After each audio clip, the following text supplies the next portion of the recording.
Everybody, if you already seen the review for Berserk 354, go ahead and check out my predictions.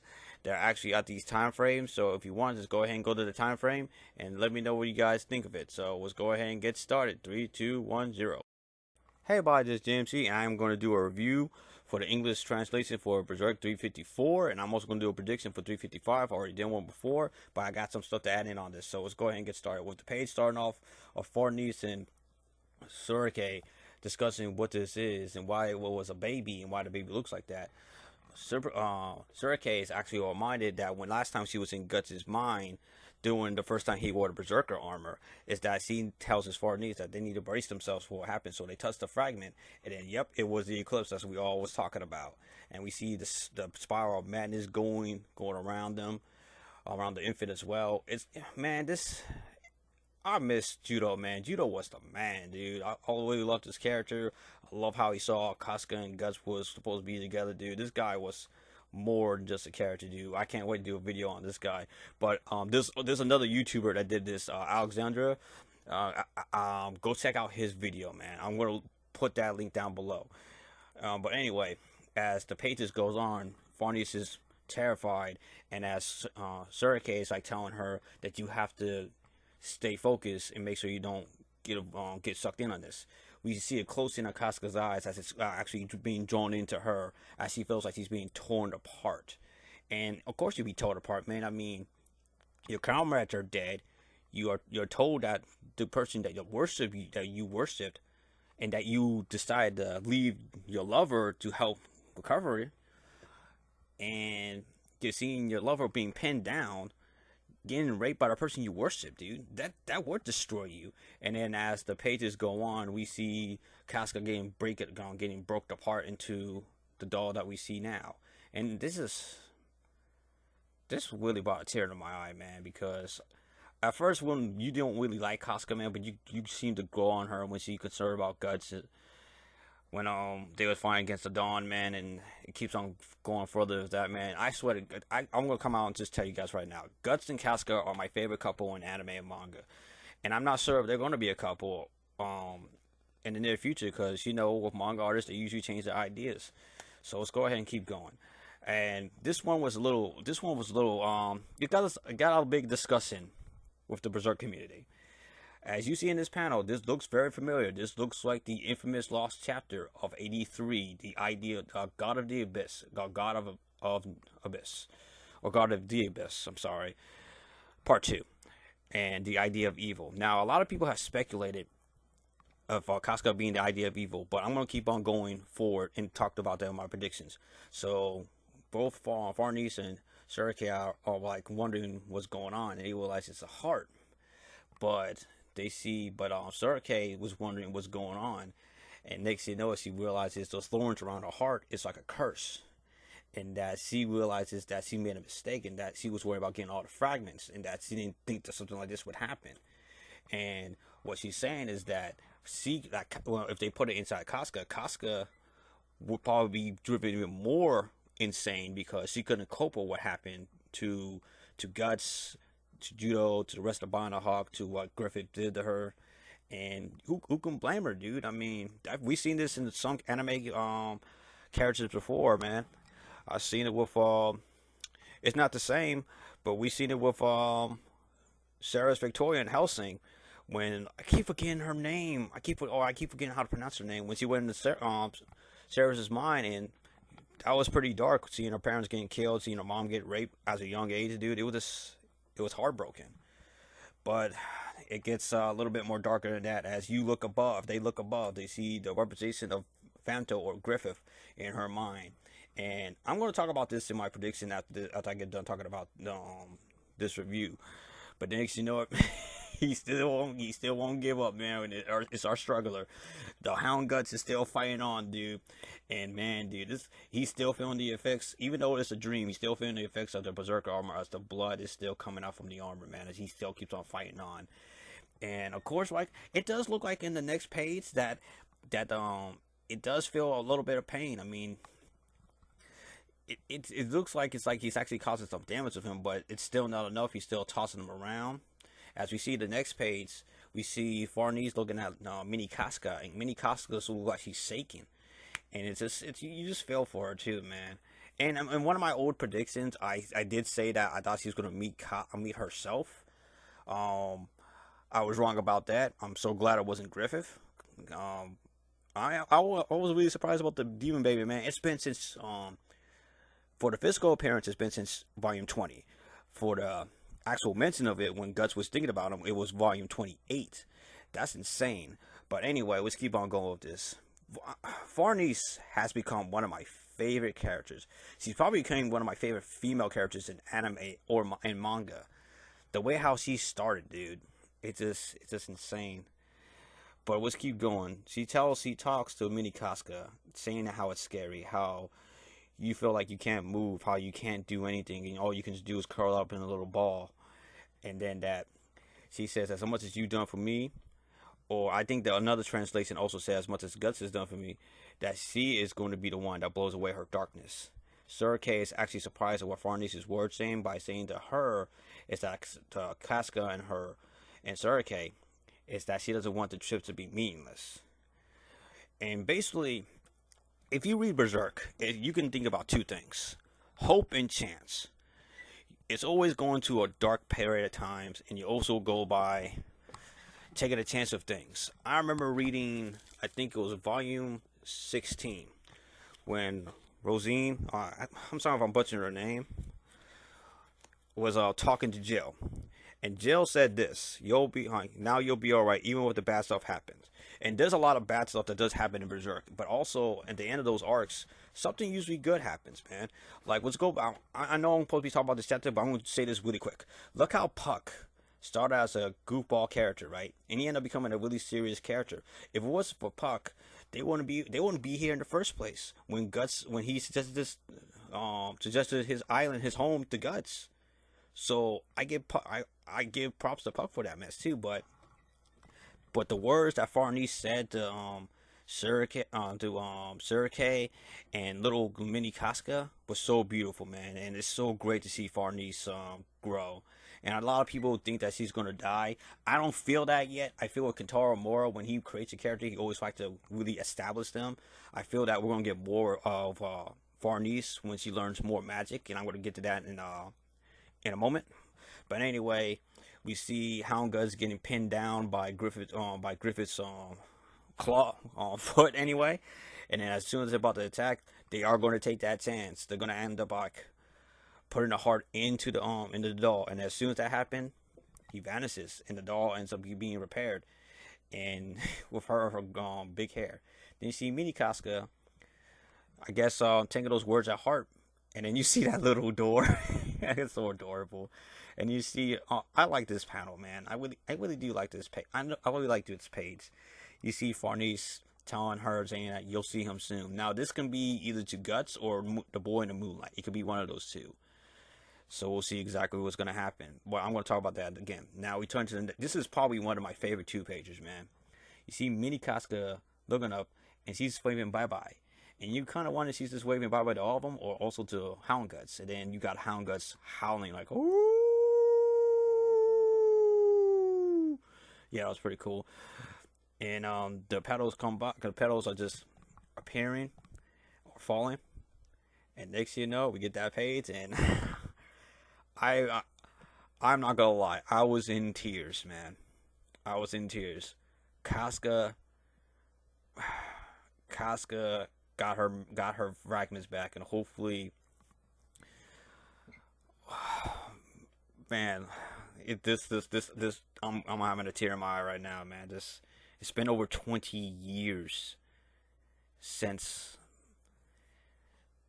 Well, I think by March it'll probably be 20 years before she speaks. Well, if you count Mini Casca speaking in the previous chapters, like, there's someone I want to meet. But it's been so many years since we're probably going to be able to find out what's going to happen with Casca, and that what she's going to do. Now I have some predictions, and some theories. And let's go back to the page where most people thought that she will be the idea of evil, and that's a pretty good theory. But when I was talking to my boys about this and my friends, We didn't really feel that at all, and the reason why being because Chapter 83 is non-canon. The moment that it didn't hit in chapter volume 13, the conversation that to me the conversation never happened. It seemed because what do you think about it? If you watch a movie and you watch the movie with without the deleted scene, it's like I'll take Friday for example. Like at the end of the movie, in the deleted in the scene, he gets a call from his girlfriend and he just dumps her on there. But in the deleted scene, Greg's dad ends up going to his room and telling him like, "Hey, your boss called. He wants to talk to you," letting you know that he got back his job. And so, but that wasn't put in the movie, so it doesn't really indicate that he got his job back. So I'm just taking this as a reference that's saying that the chapter didn't exist. Katara Moore was on the interview saying that he didn't know he was going to come back to this, and that he didn't want the world to be exposed in Berserk. But anyway, I'm also not saying that Casca is not the idea of evil either. But what Kentaro Moore and a lot of manga artists do is that they get us to talk. And so when he did this on purpose. He knows that the chapter is online. His editor must have told him, fans must have told him about this chapter, because you know that people would at least scan these type of if it's a popular series, they will find a way to see it. We will find a way to see this. And it also goes down to one other thing. The representation of Griffith was trying very hard to get that casket and try to get that doll. At first, when I was reading, when I first saw him, I thought he was going to call him against Guts, but he was trying to get that casket. And I'm kind of wondering, what is it that he really, what was it, why is he trying so hard? And due to being that we go back with Casca having a presence of knowing where the demon child, where our demon child is, or the location of the boy in the Moonlight. He actually knows exactly where his presence is when they're actually around. But the demon baby has some powers. The same thing as the Moonlight boy. For example, for the demon baby, he can shapeshift, he can go into people's dreams, and he can foresee the future. That's a powerful gift. And also, he can get out of this aura where he can become a shield, like he protected her during the conviction arc. And also, let's go to the Moonlight boy. But with that, he ends up draining a lot of power. That's why when he was watching her for an entire month, poof, gone. And he also was able to sometimes warn Guts about incoming dangers and foretell the future. Now with the boy of the Moonlight, he can astral project his body and help Guts at least get back some of his sanity back, and also tell him some things like listen with your ears, listen with your eyes. I'm sorry guys. See with your eyes, listen to your ears. I'm sorry I screwed that up, I know. But it didn't, when you saw him the second time, he was able to do it at least twice. But it shows you right there that it's probably because of the moon that he's able to get all that power. Because once the moon comes out, magical beings can actually have more of a power sense. And we all know that's probably Griffith inside. We all know that's Guts and Casca's son. We're just waiting to see he confirmed it. But not only that, I can say, let's say this as well. The heart can also, the thorns around the heart can also represent that she has a long road ahead of her. She has to heal. And I'm not saying that she can have a beast within her as well, but she has a long road ahead of her, and that she's going to have her friends like Farnese and Guts to help her with. Now, how she's going to act like, at first some people said she might be cold and resentful, and some people may think that she may come back herself. I think that we'll see a fear Casca, because like Casca didn't really see the world as it is today. She didn't see fairies or stuff like that. The only thing she saw just kind of closer are the apostles like Zod, Wild, the Eclipse. This is going to be a whole lot to take in. And I think, like, again, with Skull Knight saying like what Yume was for may not what she was for. It can go two ways. One, she can probably want revenge, and the way how Guts is, because the whole journey started as she needs a safe place to stay, and that's the Elfin Island. But another thing can also happen, which is not out of the question as well. So he may want to stay and want Guts to give out his revenge quest against Griffith. And there's a lot of reasons why I say this, because when I read back to Volume 11, that is my all-time favorite manga of Berserk. It had everything with me, everything in there. When you see her being scared of when Guts was fighting against Wild, she was saying that it's okay to run away because she doesn't want to lose him, man. I mean, that's the first person she actually had a connection with, especially when she was slapping him around and telling him, like, take me with you. You said you was going to take me with you. You said you're going to take me with you, man. And it was just so heartbroken. And that's another thing as well. But there's also two other things as well. She may want to see her child, or she may want to kill her child. We don't know. But my prediction is this: in the next chapter, I did say that maybe she'll look at him or something just like that. I think we'll get probably Casca very, very afraid. And I did a video before I started all this Berserk stuff, when I was talking about the video game, the sort of Berserk, or sort of the Berserk, or Berserk, how she got her memory back a little bit, and that was written by Kentaro Mora. That was written by him in the game, and that she may not have her confidence back. She may be very frightened. She may go to the same way as Farnese did. Matter of fact, Farnese and Casca are almost very identical. They really are. There's a whole lot of characters in Guts' party that's almost identical to the Band of the Hawk. And that she's probably going to have a long road of recovery from being raped by the person that she worships, man. I mean, we all we can just do is just, we got to wait. I'm not counting this week. We got to wait 4 weeks, man. And it's, in my opinion only, this is the chapter 355 is going to be the most anticipated manga in this year. I love My Hero Academia. I love all the others. I love all the other Stone Jump mangas as well, and other Seinen mangas as well. But this manga, though, whew. Matter of fact, dude, if Mora didn't really do that other manga, we may have got our answer, because he took I think a year off just to work on that manga. And so far, when Kentaro Mora usually go on these hiatus, I did not see one article saying that he was sick. But Berserk does take a lot of time and effort to work on, man. Just look at the art pages itself. But as Surike said, as a cursed object, the boy in the moonlight may appear again. And why I say that is this: when Guts is wearing the Berserker armor, don't forget this is a cursed item. He can find a way to actually power through that, and actually not power through that, to actually somehow calm Guts down. Maybe the boy in the moonlight can somehow do the same with Casca as well, with her heart. And I'm not saying that she will betray Guts, because that's also a possibility as well. I'm open to all suggestions. She can also betray Guts, but right now I'm not feeling it until I keep reading more of the chapters. I feel like she's gonna want to take revenge, but I feel like she's gonna feel really, really pissed off at Guts. But at the same time, I think that somehow she'll forgive him at some time. I think when the boy the moonlight shows up, and it'll probably be confirmed that that's their son, we may see the Skull Knight again. It's been a long time since we've seen him too, and he may be in the island as well, and they explain exactly what's going on the island and see exactly how much time has passed, because remember, time flows differently when they go on that island. And I know I've been talking a long time with this video too. It's almost been 20 minutes.